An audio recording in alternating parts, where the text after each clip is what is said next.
nom est Florence Vie, je suis mentor dans le domaine de l'évolution spirituelle au féminin, fondatrice de Révèle ta magie.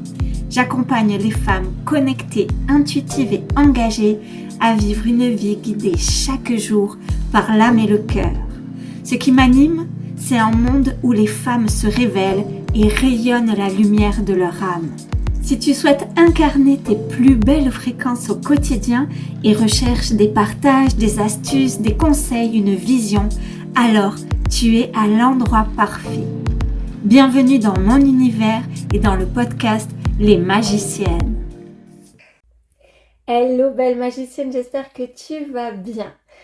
L'été est là, l'été arrive. Si tu m'écoutes au moment où les épisodes sortent, et ben là on est vraiment au début de l'été et en plus il commence à faire beau et j'avais envie d'un format, tu sais, qui te donne ce goût un peu des vacances. Donc je vais te proposer aujourd'hui ces 5 phrases, ces 5 choses que j'aurais aimé ou que j'aimerais pouvoir dire à la Florence que j'étais à 20 ans, même celle que j'étais à 30 ans finalement.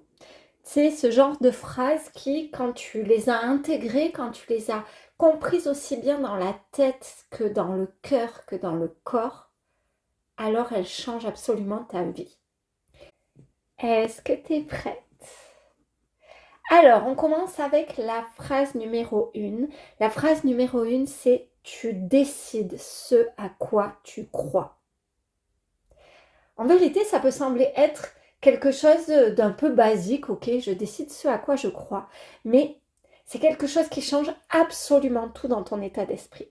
Parce qu'on est pétri de pensées, on a tellement de pensées au cours d'une seule et même journée, et parmi ces pensées, on en a environ 95 qui viennent de notre subconscient et qui entrent dans notre conscience. Puis, on a plusieurs choix. Soit on a le choix de tisser autour de ces pensées-là, de leur donner de l'énergie, notre énergie, soit on a le choix d'aller voir, est-ce que cette pensée-là, elle est réelle? Est-ce que c'est vrai tout ça? Est-ce que ça marche pour absolument 100% de la population ou dans 100% des cas dans notre vie? De sorte de remettre en question. Dans l'année 2022, je pense, j'ai commencé à m'intéresser à beaucoup de parcours de personnes qui avaient créé des choses absolument extraordinaires et elles ont toutes ça en commun, c'est-à-dire qu'elles décident ce à quoi elles croient. C'est vrai que dit comme ça paraît quelque chose de à la fois évident, mais en vérité déjà c'est pas si simple parce que remettre en question ses croyances, c'est sortir d'une routine un peu qui nous maintient dans une zone de connu. Ça veut dire vraiment prendre le pouvoir sur nous, prendre ce pouvoir intérieur sur nos pensées pour vraiment amener dans la conscience ce que l'on estime être bon pour nous. Et quand on s'intéresse à la spiritualité, à la physique quantique avec les lois d'attraction et toutes les lois cosmiques, on se rend compte d'à quel point ce que nous magnétisons, ce que nous pensons, on se rend compte que ce que nous pensons, que ce que nous vibrons, que nos émotions, eh bien, elles vont créer notre réalité. Donc, ce à quoi tu décides de croire, eh bien, ça va impacter, influencer ta réalité. Puis, si tu décides de croire des choses qui vont absolument pas dans le sens de ce que tu souhaites vivre, ben, il y a un moment donné où tu vas sentir des résistances. Parce que tout ce que tu envoies dans la trame cosmique n'est pas en adéquation, en harmonie avec ce à quoi tu aspires. Et du coup, tu te retrouves dans une situation où tu ne vis pas ce à quoi tu aspires. Ça demande véritablement du courage, ça demande véritablement du leadership parce que il faut être super authentique avec soi-même pour se dire « Oh, j'ai cette pensée qui est en train d'arriver, puis j'ai pas envie de lui donner du crédit, j'ai pas envie de lui donner mon énergie. » C'est ok qu'elle soit là parce que lorsque l'on est enfant, eh bien on a ingurgité un peu d'une manière complètement inconsciente, on était poreuse aux croyances que nous ont transmis notre entourage, notre culture, et puis il y en a plein qu'on a fait nôtres et que l'on a pris comme des normes. Et le propre d'une norme, c'est que comme c'est la norme, on ne la remet pas nécessairement en question. Donc si tu penses que c'est normal que les femmes ne puissent pas faire le métier de leur rêve parce qu'elles doivent se dédier 100% à la maison et aux enfants, bah, du coup c'est normal, tu ne remets pas en question. Si par contre dans ta famille c'est normal que tous les hommes soient des hommes qui trompent leurs femmes et qui vont voir ailleurs, bah, du coup c'est vraiment normal, tu t'attends à ça. Et on crée ce à quoi on s'attend. Donc, ce que je voudrais dire à la jeune fille que j'étais, et honnêtement, ça m'aurait fait gagner tellement d'années, c'est tu décides ce à quoi tu crois. Et à chaque fois que quelque chose remonte, c'est à toi de décider, est-ce que j'ai envie de le nourrir ou est-ce que j'ai envie d'aller voir comment est-ce que je peux créer quelque chose de plus vibrant pour moi. C'est-à-dire, une pensée remonte, ok, est-ce que c'est réel? Est-ce que c'est valable dans tous les cas? Est-ce que 100% des êtres humains sur la planète vivent ça? Est-ce que dans 100% de ma vie, j'ai été comme ça? Est-ce que c'est bon pour moi? Est-ce que c'est bon pour mes rêves? Est-ce que c'est bon pour ma vision? Oui, génial, je continue. Non. Ben, qu'est-ce que je peux me proposer à la place? Comment est-ce que je peux voir les choses autrement? Ça, c'est vraiment à mettre en lien avec un des arcanes du tarot qui est l'arcane du pendu. Tu vois, qui est la tête en bas comme retourner sa vision, changer de regard. Deuxième phrase, c'est faire les choses pour être reconnu, pour être aimé. C'est un jeu délicat dans lequel tu crées beaucoup de frustration et dans lequel tu peux te brûler. On a beaucoup ancré cette idée que pour être reconnu, pour être aimé, il faut en faire plus, il faut faire des choses. C'est vraiment véhiculé dans l'éducation, c'est vraiment véhiculé aussi dans le système éducatif en France, c'est-à-dire notre valeur, notre capacité à être aimé est en lien avec ce que nous faisons. Le truc avec ça, c'est que à l'âge adulte, on peut confondre être dans l'amour et faire des choses sous couvert d'amour par intérêt. Et c'est ok de faire des choses par intérêt. C'est évident que quand on fait des belles choses, ça nous fait super plaisir d'avoir des remerciements. C'est ok. Le risque avec ça, c'est que si on ne reconnaît pas que ce dont on a besoin quand on fait ça, c'est de se sentir bien avec nous-mêmes, et si on ne fait pas ça pour nous, si on ne célèbre pas ça pour nous, alors on risque d'être vraiment frustré. On risque d'en vouloir aux autres parce que nous, on s'est sacrifié pour eux, puis eux, ils ne voient même pas la chance qu'ils ont. Mais les autres, ils nous ont rien demandé en vérité.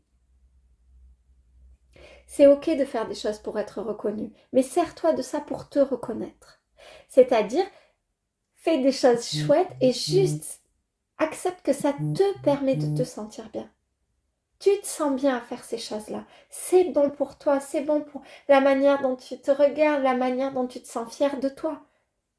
Et ça va contribuer petit à petit à grandir ta valeur, à grandir ton estime de toi, ta confiance en toi. Et du coup, tu vas voir que c'est pas en faisant les choses qu'on est aimé, que l'on est reconnu. Mais c'est simplement parce que l'on est, EST, que on reçoit de l'amour, que on est reconnu. Tu n'as pas besoin de faire, tu as juste besoin d'être. Simplement, c'est normal parce que nous sommes des êtres sociaux, donc on aime les interactions sociales. C'est normal de faire des choses et d'accepter que oui, ok, c'est pas comme complètement gratuit. Évidemment que j'aime me sentir cette femme qui aide, que j'aime me sentir cette femme qui soutient.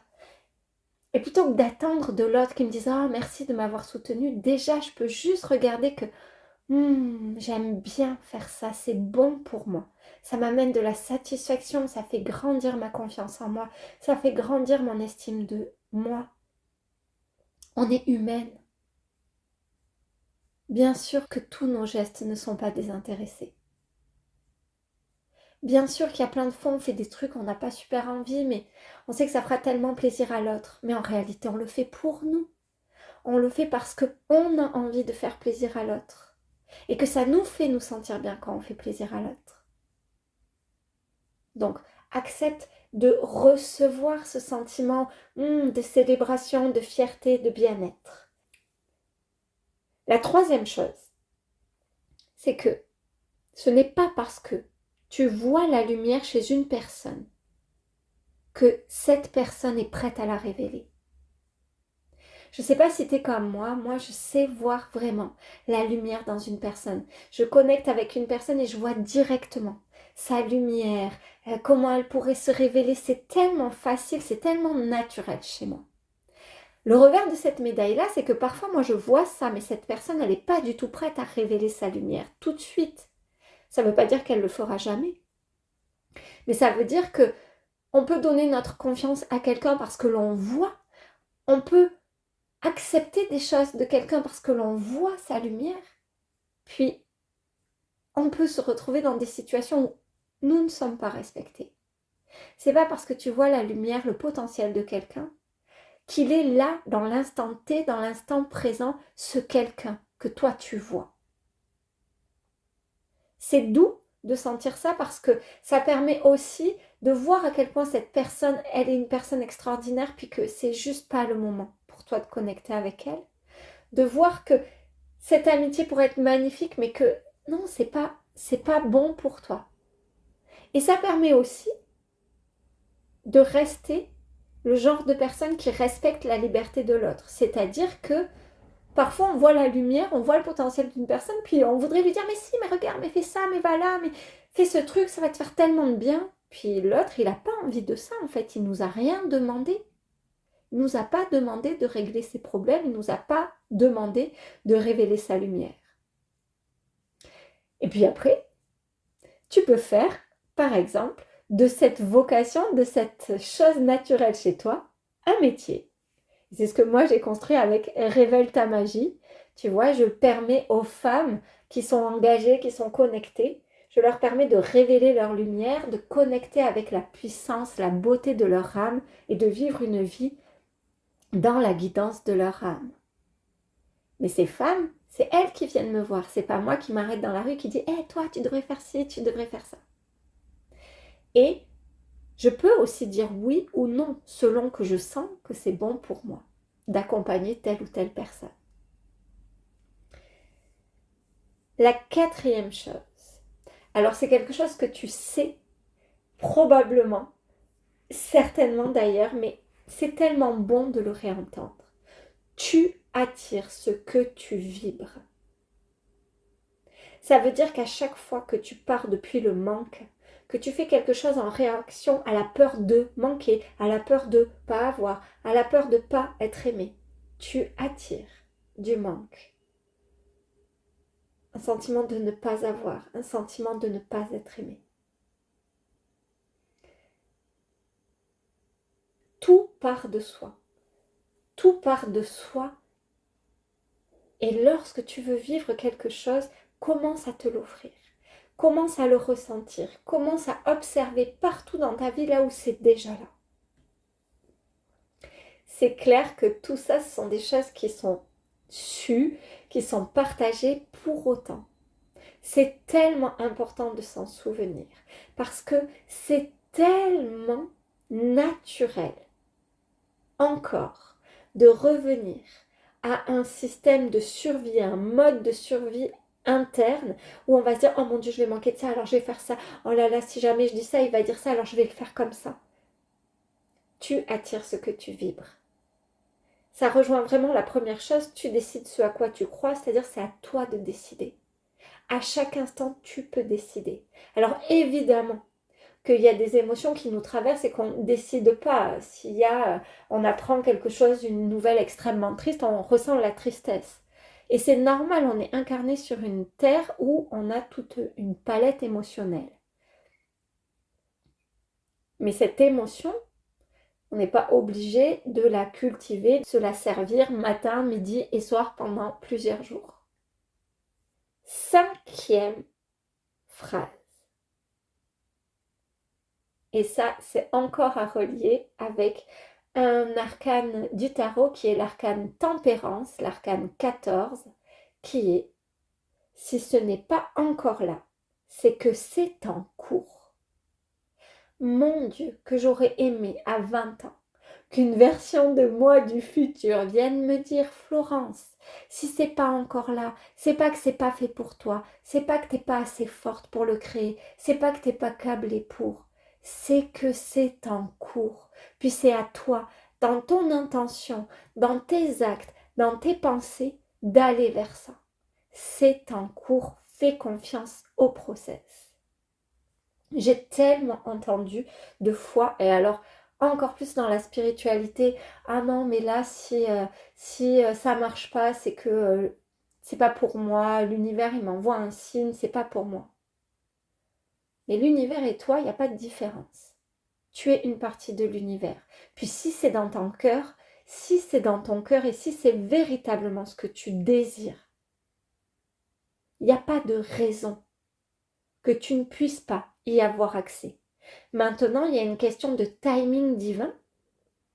Ça veut dire que c'est comme quand tu plantes une graine, il y a des graines, elles vont pousser, je ne sais pas, en 15 jours. Si tu plantes des radis, en 3 semaines, tu vas avoir des radis. Si tu plantes une graine de tomate, tu ne vas pas avoir des tomates en 3 semaines.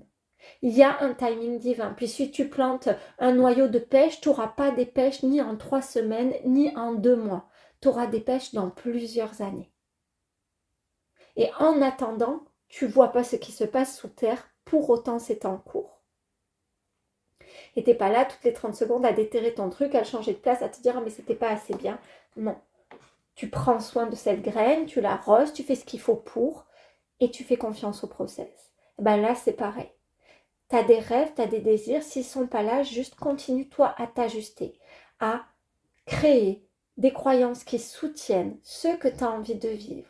Continue à devenir cette personne qui va vivre ça, chaque jour, pas après pas, jusqu'à ce que tu le vives. C'est une sorte de mantra ou de punchline qui dit fail it until you make it. Ça veut dire fais semblant avant que tu l'aies. Commence à faire comme si c'était déjà là. Commence à te comporter comme si c'était déjà là, jusqu'à ce que ça soit là. Deviens chaque jour cette personne qui vit ce genre de choses, qui peut vivre ce genre de choses, jusqu'à ce que ça soit déjà là.